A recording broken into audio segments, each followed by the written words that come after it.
وجہ ہے کہ اسلام میں انسان کو حکومت کا اختیار عوام کی خدمت اور اللہ کی نیابت کے لیے ملتا ہے۔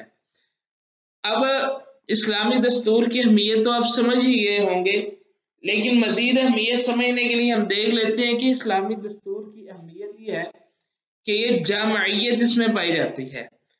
اسلامی دستور جو ہے کئی 100 سال پہلے جو اللہ رب العزت نے ہمیں عطا کیا، جس کے متعلق اللہ رب العزت نے اس کے کامل ہونے کا اور یہی اچھا اور سیدھا اور صاف دین ہے اس کے ہونے کا اعلان کیا، کہ 1400 سال گزرنے کے بعد بھی اس دستور میں کوئی کسی قسم کی خرابی نہیں آئی، یعنی وہ اتنا جامع ہے کہ اس کئی صدیوں تک نافذ العمل رہنے کے باوجود بھی اس میں کسی قسم کی کوئی خرابی وجود میں نہیں آئی۔ آج بھی اگر لوگ اس کو اپنا لیں تو ان کے معاشرے خوشحال اور پرامن ہو جائے۔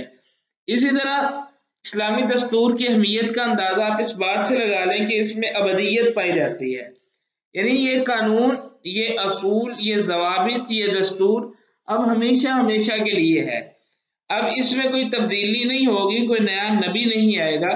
اسی طرح ایک اور اہم خصوصیت اور اہمیت یہ ہے کہ یہ دستور ناقابل تغیر ہے، یعنی اس میں کسی قسم کی تبدیلی واقع نہیں ہوتی، ترمیم یا اضافہ نہیں کیا جا سکتا، اس پر اب صرف بے چون چرا عمل کیا جائے گا، جس کے حکم کو مانا جائے گا۔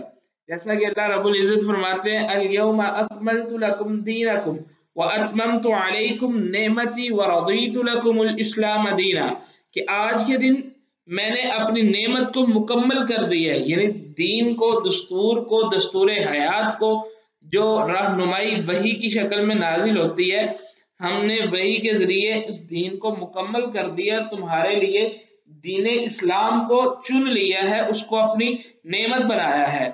اسی طرح اسلامی دستور کی اہمیت انسانی نفسیات کے رعایت ہے، یعنی اللہ رب العزت نے جو قانون، جو دستور ہمیں دیا ہے، یہ انسانی نفسیات اور انسانی طباع کو پوری کرنے کی صلاحیت رکھتا ہے۔ انسانی قانون میں کبھی بھی تمام انسانی طبیعتوں اور تقاضوں کی رعایت ممکن نہیں ہے، لیکن اللہ رب العزت کی طرف سے نازل کردہ قانون اور دستور میں انسانوں کی طبیعتوں کا لحاظ رکھا گیا ہے۔ اسی طرح اس قانون کی اہمیت اس بات سے سمجھ لیں کہ یہ اس قدر انسان کی طبیعت کے موافق ہے کہ ایک چھوٹی سی مثال، ایک عام سی مثال کہ اللہ رب العزت نے رسول اللہ صلی اللہ علیہ وسلم کی زبانی ہمیں یہ حکم دیا کہ اپنے ناخنوں کو تراشا کرو۔ اب انسان کی طبیعت ہے کہ اگر یہ ناخن تراشنے کا حکم نہ بھی دیا جاتا تو ہم اس کو تراشتے، کیونکہ یہ ایک اضافی چیز ہے۔ جب یہ اللہ رب العزت نے حکم دیا، اس سے مراد یہ ہے کہ انسانی طبیعت، انسانی رعایت کے موافق ہے یہ دستور اور قانون۔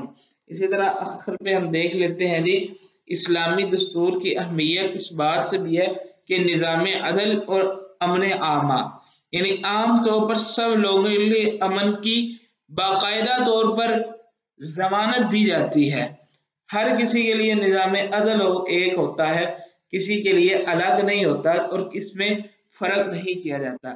آگے ہم دیکھتے ہیں جی اسلامی قانون کے ماخذ کیا ہے۔ اب سوال یہ ہوتا ہے کہ ماخذ سے مراد کیا چیز ہے؟ ماخذ سے مراد یہ ہے وہ ذرائع جن سے قانون اخذ کیا جائے۔ دین اسلام میں کچھ بنیادی ماخذ ہے اور کچھ ثانوی ماخذ ہے۔ بنیادی ماخذ وہ ہیں جن سے ڈائریکٹ لیا جائے، ثانوی ماخذ وہ ہیں جن کے ذریعے جب بنیادی ماخذ سے کوئی بات نہ ملے تو پھر ثانوی ماخذ سے لی جاتی ہے۔ اسلامی دستور اور اسلامی قانون کے ماخذ جو ہے، سب سے پہلا ماخذ قرآن مجید ہے۔ قرآن مجید نہ صرف آسمانی بلکہ قدیم بھی ہے، رسول اللہ صلی اللہ علیہ وسلم پر جز کر کے تقریباً 23 سال کے عرصہ میں نازل ہوئی۔ ہر سورت کا ایک نام ہے، ہر سورت آیتوں سے مرکب ہے، اکثر وہ صورتیں جن میں احکام ہے ان مسائل کے طے کرنے کے لیے نازل ہوئی ہیں جو فی الحقیقت اس وقت درپیش تھے۔ قرآن مجید اللہ رب العزت کی آخری کتاب ہے، اور اللہ رب العزت نے اس کے متعلق فرمایا کہ ما فرطنا فی الکتاب من شیء، ہم نے کتاب میں کسی چیز کی کوئی کمی نہیں چھوڑی، یعنی ہر چیز بیان کر دی ہے۔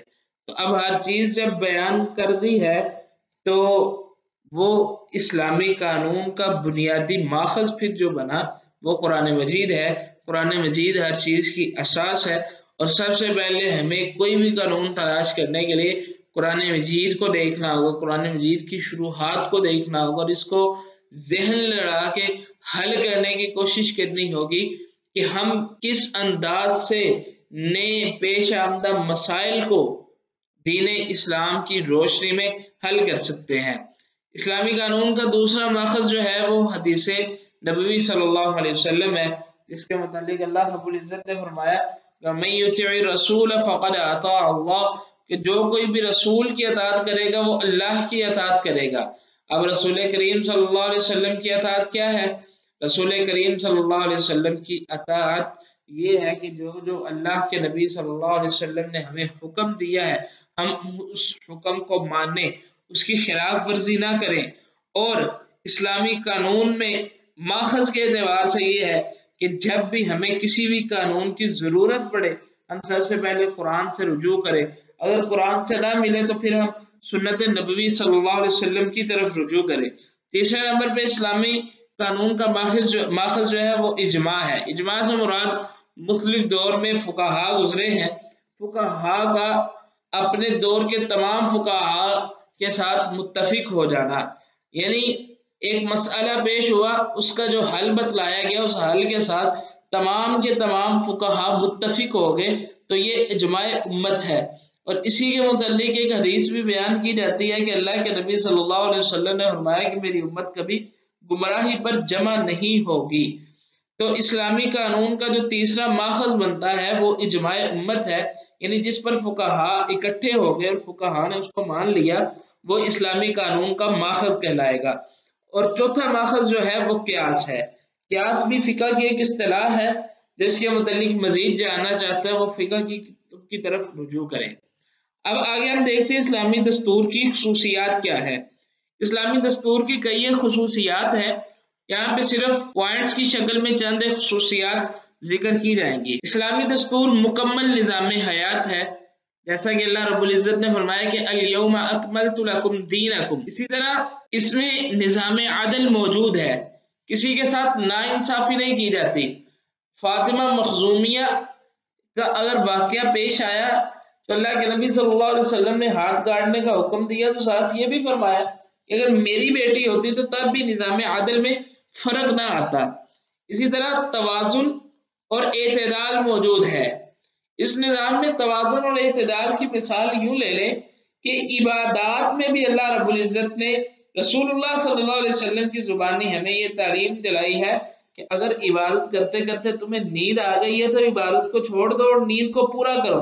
کہیں ایسا نہ ہو کہ تم نیند میں کوئی ایسی باتیں کہہ دو یا ایسے الفاظ کہہ دو جو تمہیں نہیں کہنے چاہیے۔ اسی طرح عقل و حکمت کے مطابق ہے، بنیادی انسانی حقوق کا تحفظ اس دین میں موجود ہے، طبیعت انسانی کے قریب تر ہے، ابدیت اور دوام پایا جاتا ہے اس میں۔ اسی طرح دیگر کئی خصوصیات بھی ہیں۔ ہم آج کے سبق کا خلاصہ دیکھ لیتے ہیں۔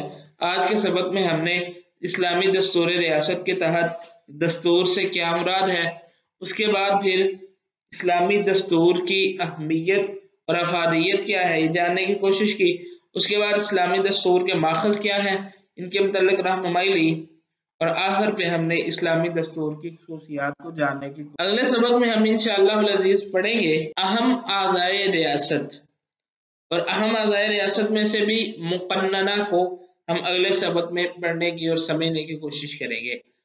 اگلے سبق میں ہم مقننہ کا معنی مفہوم جاننے کی کوشش کریں گے، اس کے بعد پھر مقننہ کی اقسام کتنی ہیں، مقننہ کے فرائض کتنے ہیں، اور اسلامی ریاست میں مقننہ اور مغربی جمہوری نظام مقننہ میں فرق کیا ہے یہ جاننے کی کوشش کریں گے۔